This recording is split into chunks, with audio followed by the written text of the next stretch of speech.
Hi. For many years, business leaders and HR professionals have struggled to agree what exactly is the role of human resources in companies. Isn't this strange?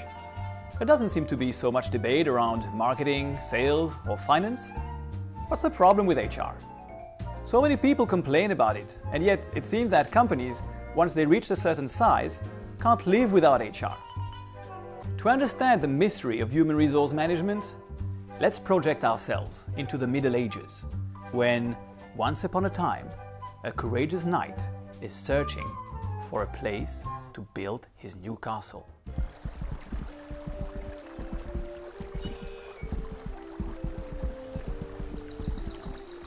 He discovers a site surrounded with plenty of woods, rocks, fields, rivers, and so on.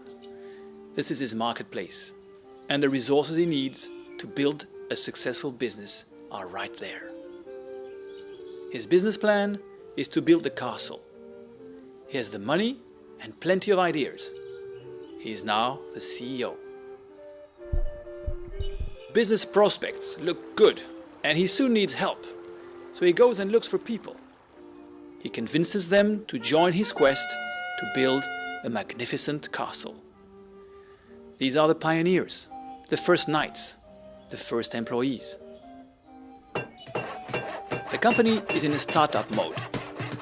Employees are motivated and excited to see the progress the business is making.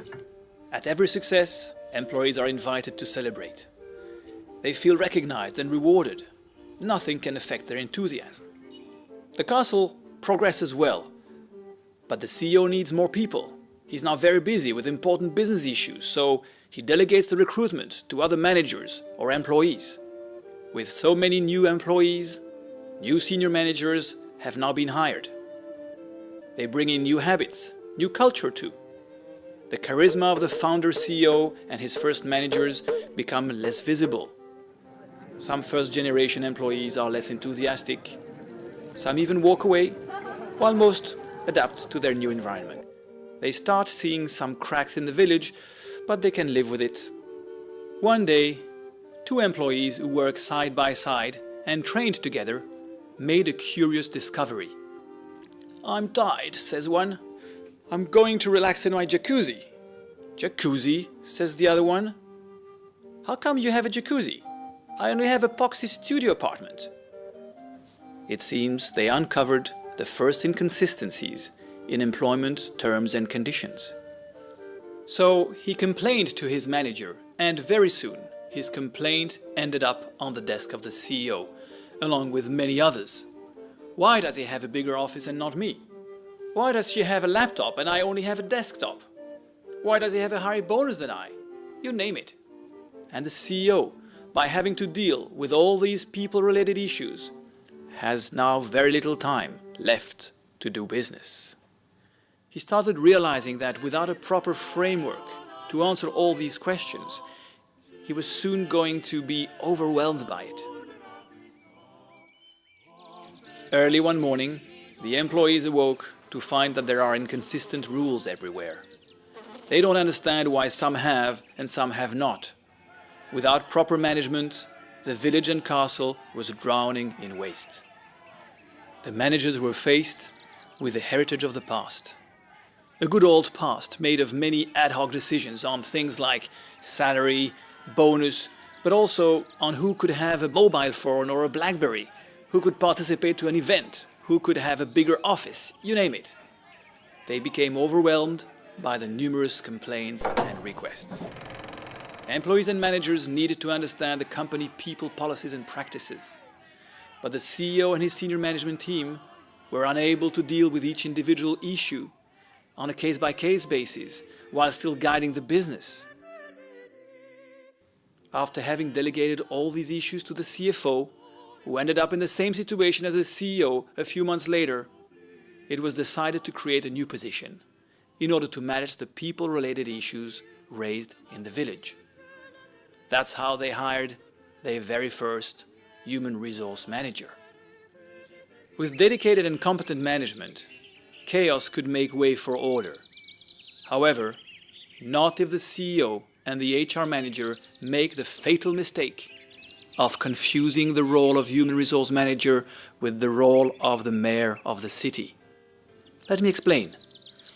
Because the CEO is too happy to be back in business and enjoying time on the castle again, he often ends up leaving the HR manager with the responsibility of making the decisions over the problems of the city.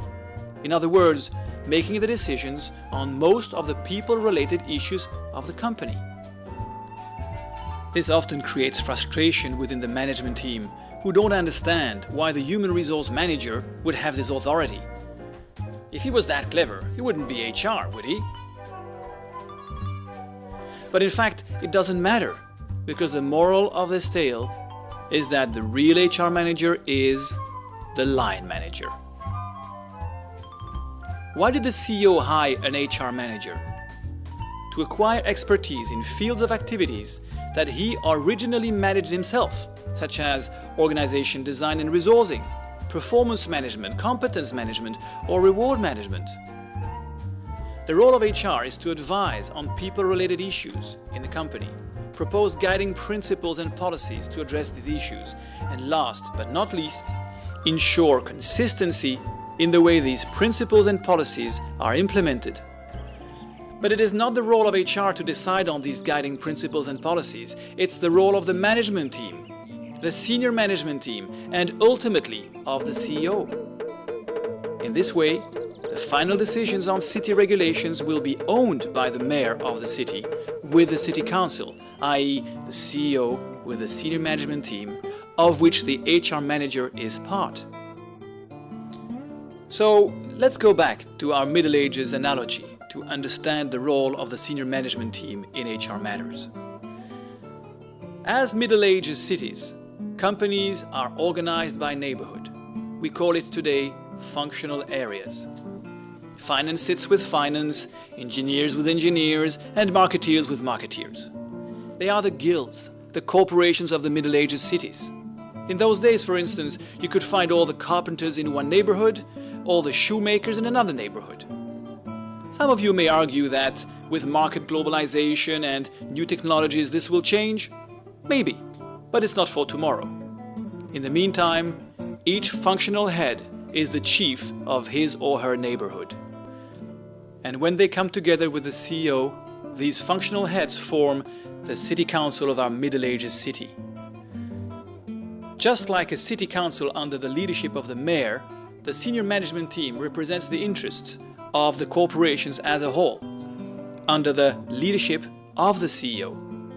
They discuss and decide upon all matters in the city. And like a city council, they may even have to discuss plans with the opposition. In business terms, it's called negotiations with the trade unions. The human resource team now has the mission to keep the peace. Their role is to advise on agreed guiding principles and policies, encourage appropriate behaviors, and help the line managers being more effective in their people management role. They would obviously report behaviors that put the city in danger, but they do not and cannot police. And we all need to realize that in the future, it is unlikely that companies will increase the numbers of HR staff to monitor the industry in the city. In fact, it's quite the contrary. There will be less HR people around. Alternatively, the chiefs of each neighborhood and their own management team could be responsible for the respect of the law within their neighborhood. In this way, they would co-own the human resource management strategy, guiding principles, and policies. They become role model human resource managers. They are ready to become human capital managers and live happily ever after.